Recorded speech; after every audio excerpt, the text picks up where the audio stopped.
Bien, entonces retomando un poco el concepto, ¿cierto? Teníamos este pilar anterior, también se le llama estático, también se le puede denominar pilar pasivo, y tenemos el pilar posterior, ¿cierto? O dinámico, o también se le puede llamar activo. Primera pregunta, y respóndanme en el chat. ¿Qué músculos vamos a encontrar aquí? ¿Y qué ligamentos vamos a encontrar en el pilar posterior?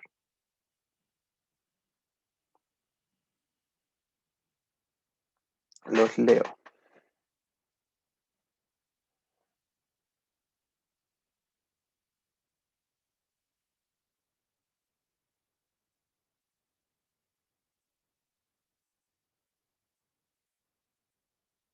Nuevamente, ¿qué músculos podemos encontrar aquí en el pilar posterior y qué ligamentos podemos encontrar en el pilar posterior?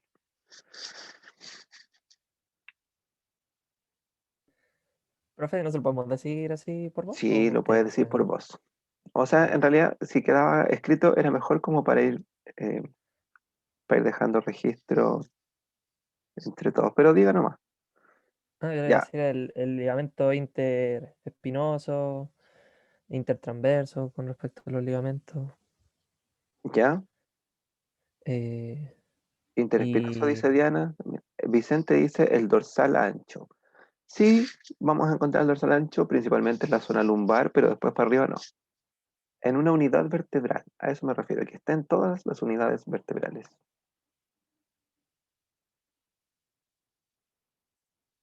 ¿Ya? Erector espinal, sí. ¿Cuál más?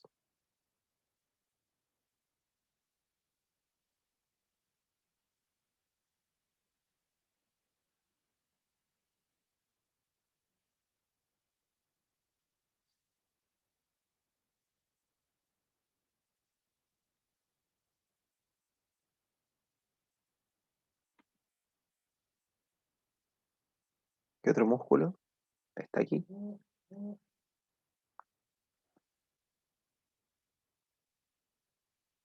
Multífidos, muy bien. ¿Cuál más? ¿Ya?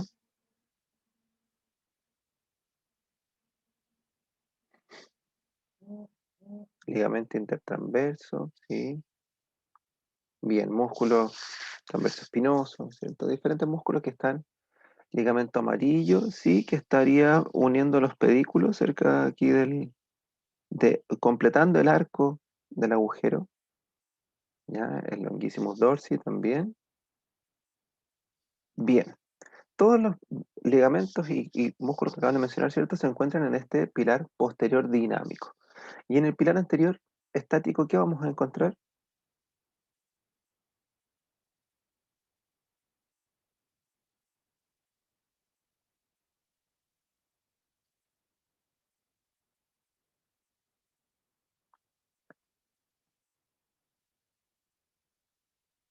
¿Qué encontraríamos en este pilar anterior?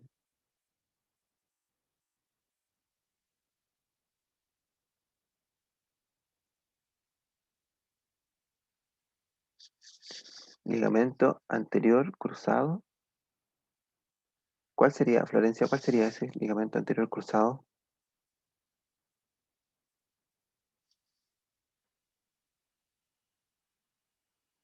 Ya vamos por parte. El ligamento amarillo ya lo mencionamos. El ligamento amarillo, Christopher, está en el pilar posterior, ¿ya? Cerrando el agujero vertebral por posterior.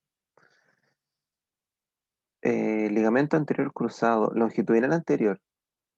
Esa querrá decir anterior y posterior, sí. Bien. Y entonces tenemos el ligamento longitudinal anterior, el longitudinal posterior, ¿cierto? Los músculos flexores de columna, Esteban, no están adheridos a ninguna parte de la columna, a excepción de la columna cervical, que podemos encontrar algunos músculos flexores directamente relacionados ahí. Pero, en términos generales, no existe musculatura a nivel torácico y lumbar que esté directamente relacionada con el cuerpo vertebral. Es por eso que le llamamos pilar estático o pasivo, porque no tiene acciones musculares que lo dirijan de manera directa, ¿ya? Entonces, lo que nosotros tenemos que comprender hoy día es entender cómo se hace la interacción mecánica entre el pilar anterior y el pilar posterior. El siguiente esquema está tomado del libro Capangui de columna vertebral y nos muestra un, una gráfica, ¿cierto? Una estimación gráfica visual, ¿cierto? De esto que está aquí, que sería la carga compresiva, que podría ser el peso corporal. Si nosotros le sumamos, no sé, un peso externo, también se le suma a este vector, ¿cierto? Etcétera. Este vector va a ir en aumento en la medida que analizamos las vértebras hacia inferior. Por ejemplo, si analizamos L4, L5, este vector va a ser súper grande en magnitud porque tenemos todo el peso del tronco y la extremidad superior hacia arriba. Si analizamos este vector a nivel más alto, torácico, probablemente va a ser un vector menor, ¿ya? Pero al fin y al cabo es un vector compresivo a nivel vertebral en toda su longitud. Bien, tenemos entonces graficado con el número 1. ¿Qué sería? ¿Qué estructura sería esa la 1?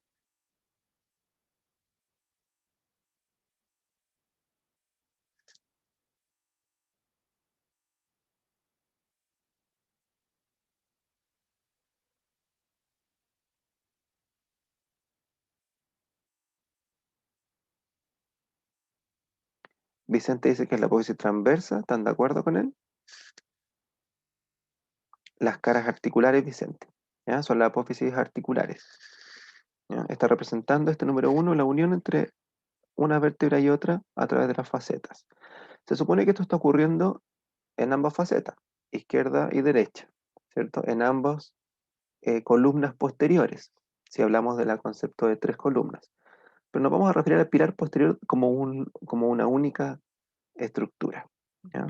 Vamos a dividir de aquí para allá el posterior, de aquí para allá el anterior. Bien, la faceta. Con el número 2 que estamos graficando,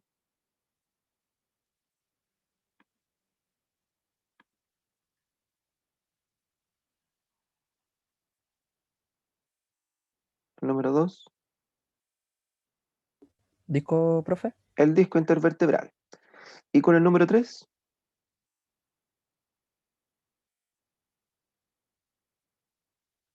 todas las estructuras que ya mencionaron.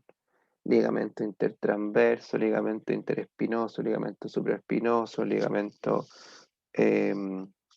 amarillo, ya que está en la parte posterior, los músculos erectores espinales, ¿cierto? El multífidos, etcétera. Todo lo que mencionamos recién están graficados por este número 3, representados en realidad. ¿Qué nos está mostrando entonces esta representación? Nos dice que cuando llega la carga compresiva, lo normal que debería ocurrir, y lo que va a ocurrir, ¿cierto? Es que se va a comprimir el disco intervertebral, que se va a distribuir la fuerza, ¿cierto? Se va a amortiguar y que va a traspasar hacia la siguiente vértebra y así sucesivamente hacia las vértebras inferiores, ¿cierto? Eso es lo que debería ocurrir. ¿Qué debería estar pasando con el punto 3 cuando llega la carga compresiva aquí?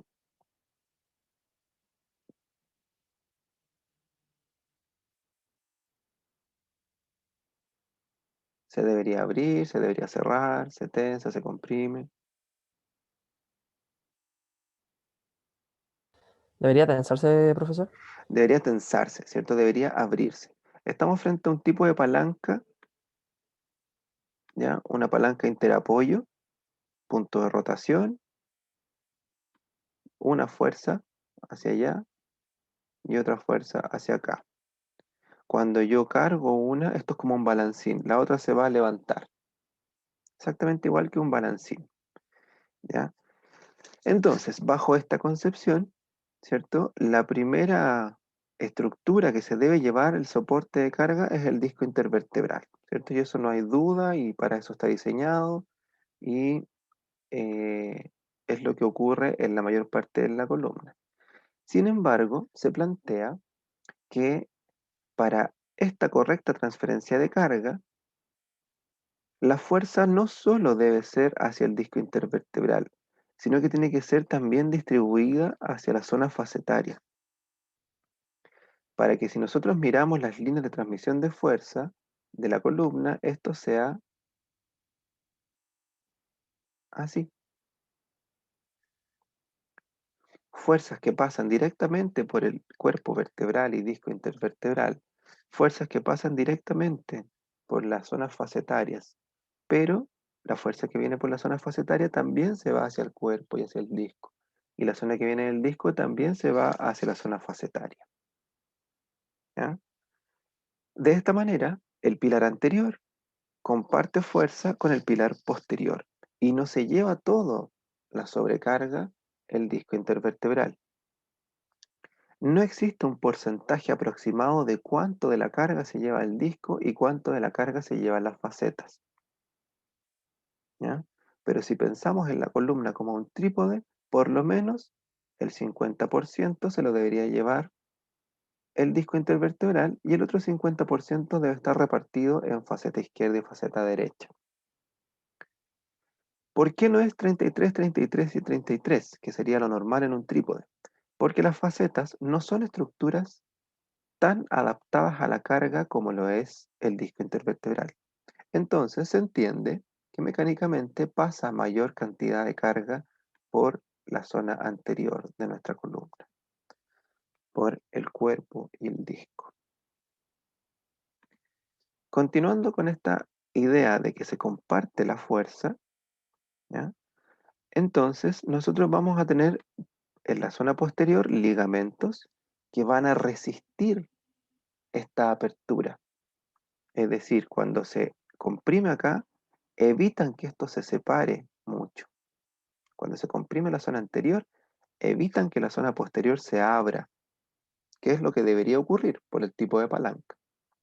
Al evitar que se abra, entonces, al igual que en un balancín, cuando usted se sube a un balancín con algún amigo, con alguna amiga, el peso de su cuerpo carga hacia abajo el balancín, el peso de su compañero al otro lado del balancín también carga hacia abajo, por ende, las fuerzas que se generan en este balancín son absorbidas por el eje de rotación. En este caso, entonces, al recibir fuerza compresiva y al evitar que esto se separe, podríamos hacer el siguiente análisis mecánico súper sencillo. Esta es la palanca, ¿cierto? Este es el punto de rotación.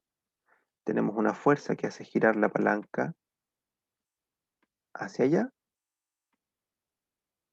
que sería esta fuerza compresiva. Pero para evitar que la palanca gire demasiado, tenemos fuerzas que resisten y que mueven la palanca hacia acá.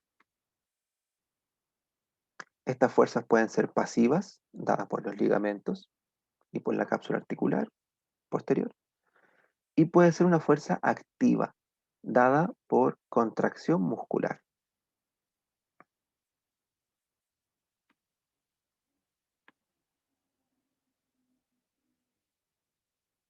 ¿Ya? Dada por contracción muscular. Entonces, cuando llega la fuerza, ya sea por el peso corporal, por una sobrecarga mecánica, imaginemos que usted se puso, no sé, mochila, la mochila carga axialmente, o usted aumentó de peso, aumenta el vector de fuerza eh, compresiva, o se le ocurrió cargar una caja, o tomar a alguien en brazo, o subir a alguien en la espalda, etc. Cualquier tipo de ejercicio que hagamos o movimiento que hagamos va a incidir en el aumento de la carga compresiva en la columna. Entonces, esa carga compresiva debería comprimir el disco intervertebral al 100%, pero por la resistencia que ponen los ligamentos, por la resistencia que ponen los músculos solo por el hecho de estar ahí, pero al mismo tiempo por la resistencia que ponen los músculos por su contracción, de manera activa, entonces se evita que se comprima del todo el disco intervertebral y se favorece que parte de esa carga se vaya hacia la zona facetaria. ¿Se entiende? Entonces, cuando tenemos daño, por ejemplo, en la columna vertebral, dicen, ¿por qué tengo que hacer contracciones musculares o trabajar la zona dorsal? Es por eso, porque mientras más tonificado o mientras más enérgica sea la contracción en el pilar posterior, entonces vamos a favorecer el giro en ese sentido de la palanca, evitando o separando el espacio del disco intervertebral, por ende evitamos su compresión al máximo y transmitiendo la carga hacia la zona facetaria. Si esto se hace de manera simétrica, izquierda y derecha, entonces estamos transmitiendo la carga desde el pilar anterior hacia ambos pilares posteriores, hacia ambas facetas, izquierda y derecha, de manera simétrica. Cuando el movimiento es asimétrico, obviamente vamos a tener más carga de un lado u otro. Por ejemplo, la flexión más inclinación o la tonificación de un lado más que el otro o una desviación escoliótica, por ejemplo, también alteraría esta distribución. Diego, Profe, no me quedó muy claro lo de los músculos. Cuando son más tonificados los músculos dorsales, como que quitan la presión que debería ser natural, por así decirlo, en los discos. exactamente. Mira, imagínate, voy a borrar todo para que se pueda entender mejor. Voy dibujando encima. Imagínate que aquí tenemos músculos muy tonificados o que hacen contracciones musculares muy fuertes. ¿Ya? ¿Qué pasaría con esta palanca? ¿Hacia dónde giraría? ¿Cómo, profe? No entendí. Si tenemos músculos, ¿ya? Suficientemente fuertes, ¿cierto? Más tonificados, ¿hacia dónde podríamos hacer girar esta palanca? Este es el punto de rotación. Aquí tenemos la acción muscular o la potencia, ¿cierto? Y aquí tendríamos la resistencia. ¿Hacia dónde debería girar con músculos más fuertes? Hacia la musculatura Hacia la tensa. musculatura. Debería ser ese giro, ¿cierto? La palanca. Ujú. Ese giro que provoca en el disco intervertebral que se separe o que se comprima, Que se tense, por así decirlo. que se tense, Que- ¿cierto? Vamos a separar un cuerpo del otro, en otras palabras. Estamos, esta pinza la estamos apretando por atrás para que se abra por adelante. Entonces, eso lo que hace es disminuir la carga que recibe el disco, Ah, ya. ¿sí? Sí, La, profe. la- la resistencia que generan los ligamentos genera el mismo efecto. Imaginemos que tengo un ligamento aquí súper resistente, por más que yo comprima, no lo voy a lograr comprimir al 100% porque tenemos que tensar ese ligamento y el ligamento se opone a esa apertura. Entonces, de esa manera el pilar posterior hace que no toda la carga compresiva sea a través del cuerpo y el disco. Si bien gran porcentaje de esto se lo lleva al cuerpo y el disco, la otra parte tiene que ser transmitida hacia los pilares posteriores. De esta manera entonces se genera una relación funcional entre el pilar anterior y posterior. Cuando yo quiero proteger mi disco intervertebral, tengo que trabajar mi musculatura, sí o sí. Si tengo musculatura débil, probablemente voy a tener mucha compresión sobre el disco intervertebral. Ahí sí, Diego, Sí, profe, ahí entendí. Muchas gracias. súper. Bien.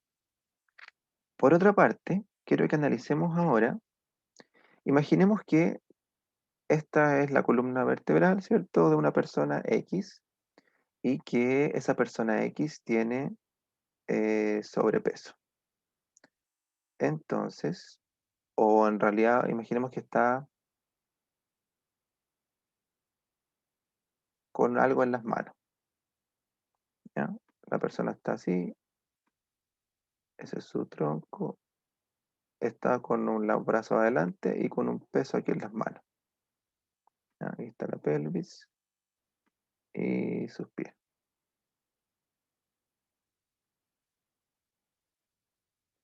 Y estamos haciendo una amplificación aquí de lo que está ocurriendo. Esto sería la amplificación, ¿ya? En la medida que yo alejo un peso con mis manos de mi cuerpo, lo que estoy haciendo, en otras palabras, es, voy a dibujar aquí con celeste para que no nos confundamos. Imaginemos que aquí está la columna vertebral, la faceta, la palanca para la resistencia y la palanca para el músculo. Desde aquí hacia el músculo nunca varía, siempre es en la misma distancia, es el mismo brazo de palanca, el mismo brazo de momento interno, si volvemos a los conceptos mecánicos de palanca, ¿ya? Normalmente la compresión pasa por el disco intervertebral, sí, pero si nosotros, por ejemplo, tenemos pesos alejados, lo que estamos haciendo es que estamos dando a este peso un brazo de palanca mayor, un momento externo mayor. ¿Qué ocurre con ese momento externo mayor? Entonces, que para poder contrarrestar esta palanca, el músculo tiene que hacer mucha contracción, mucha fuerza, para poder contrarrestar el efecto mecánico que un peso está generando por estar alejado de mi cuerpo. Si yo lo acerco a mi cuerpo, voy a dibujar ahora con naranjo. Aquí están los brazos de la persona y dobló los codos, ¿cierto? Los flectó y ahora tiene el peso, el mismo peso pero pegado a su cuerpo. Ahora, ese efecto mecánico tiene una palanca menor, un brazo de momento externo menor. Por ende, el músculo va a tener que hacer menos fuerza para equilibrar esa palanca que está ocurriendo. En otras palabras, el músculo, como está en la zona posterior, está condicionado a su brazo de palanca fijo, pero mecánicamente la fuerza que se recibe en la columna puede variar y tener mayor magnitud, ¿cierto? Pero al mismo tiempo esa magnitud puede estar manifestándose en una palanca que no favorece al músculo, que es desventaja mecánica para el músculo frente a una acción funcional. Por eso es que se insiste en la transmisión de la carga, ¿cierto? Con técnica correcta. Si yo o sea, transmisión, perdón. El transporte de una carga con una técnica correcta, lo más pegado al cuerpo, ¿cierto? Es lo posible. Si la persona tiene aumento del peso, este vector aumenta. Si a la persona le colocamos una carga externa, este vector aumenta. Si la persona tiene una mala postura, imaginemos que tiene la cabeza adelantada, este vector aumenta. Si tenemos músculos débiles, entonces se comprime mucho el disco intervertebral. Si tenemos ligamentos débiles o muy elásticos, se comprime mucho el disco intervertebral. Si no tenemos la fuerza suficiente, no traspasamos tanta fuerza hacia la zona posterior. Por otra parte, si tengo músculos muy fuertes o tengo una condición de hiperextensión de columna, por ejemplo, una hiperlordosis, ¿ya? Lumbar, lo que va a ocurrir es que la compresión ahora se aumenta, pero a nivel posterior, solamente por la postura. Entonces, lo interesante de entender esto es que yo frente a cualquier condición mecánica de mi cuerpo o cualquier movimiento, necesito interpretar qué es lo que está pasando en la unidad vertebral. ¿Cómo se está relacionando las fuerzas que se comparten en esta unidad vertebral? ¿Qué pasa con el disco? ¿Qué pasa con el cuerpo? ¿Qué pasa con las facetas? ¿Qué pasa con los músculos y ligamentos de la zona posterior? ¿Ya? Dicho eso, entonces, vamos a hacer una separación en grupos aleatoria, ¿ya? Y vamos a tratar de resolver me imagino que algunos ya habrán avanzado, les pedí que avanzaran en lo posible, ¿cierto? En un caso de columna vertebral. Está disponible en Moodle, se los dejé también en el correo la semana anterior. Necesito que nos dividamos en grupos, ¿cierto? Vamos a dar un tiempo, déjenme ver la hora.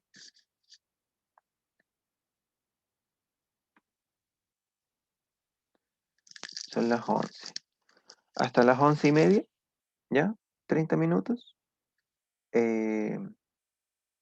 Vamos a hacer 30 minutos de trabajo grupal y después de eso nos vamos a reunir todos y vamos a hacer cuáles son los diferentes análisis que tuvieron los grupos, los diferentes grupos. ¿Ya? Bien, el trabajo es... Denme un segundo.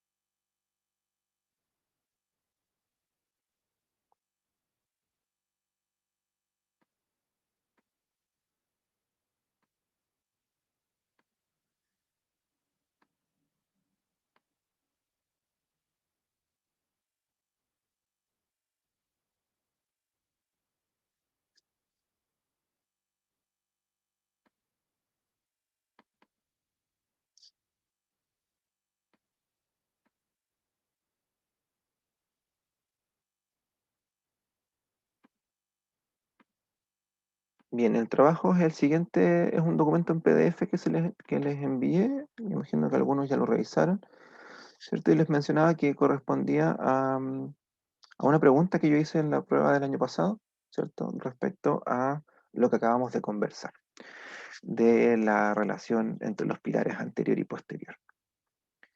Bien, entonces, ahí está la pregunta al respecto de que realizar un análisis del comportamiento mecánico. Pueden hacer diapositivas si quieren, dibujo, escrito, como lo quieran hacer. Pero en 30 minutos la idea es que en el grupo logren realizar de la mejor manera un análisis mecánico de esta zona, aprovechando que tenemos los conocimientos recién revisados. Bien, entonces hago la división en grupos y son 30 personas. Voy a hacer grupos de 5 personas.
Profe, ¿me escuchas? ¿Sí? Lo que pasa es que se me cayó el internet, está muy malo y me quedé aquí afuera. Ya déjame distribuirte aquí algo en grupo. Dame un segundo. Gracias.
Aló, profe.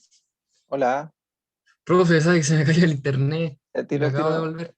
Estaba estabas en el grupo de Fernanda Guerrero, ya, dame un Sofía segundo, Cisterna. y te conecto el tiro con ella. Gracias.